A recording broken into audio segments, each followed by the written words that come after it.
আজকে নদীর পাড়ে আমি একটি ডিব্বা দেখতে পাই, আর সেই ডিব্বাটি পাওয়ার পরে আমি তো পুরাই বড়লোক হয়ে যাই। কারণ সেই ডিব্বাটির ভিতরে এমন কি ছিল যা দেখলে তোমরা সবাই অবাক হয়ে যাইবা।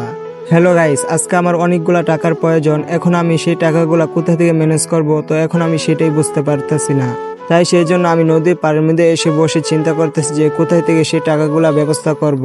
আর চিন্তা করার পরেই দেখতেছি যে নদীর মধ্যে একটা ডিব্বা ভাসতাছে।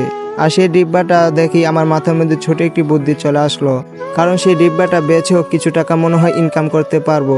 তাই সেই জন্য আমি সেই ডিব্বাটাকে আনার জন্য নদীর মধ্যে নেমে পড়লাম। আর সেই ডিব্বাটা উঠানোর পরেই দেখতেছি যে সেই ডিব্বাটার মধ্যে কি জানি একটা নড়াচড়া করতেছে। তাই সেটা দেখার জন্য সেই ডিব্বাটাকে আমি তাড়াহুড়া করে উপরে নিয়ে চলে আসি। আর সেই ডিব্বাটাকে খোলার পরে দেখতেছি যে সেই ডিব্বাটার ভিতরে কিছু একটা দেখা যাইতেছে।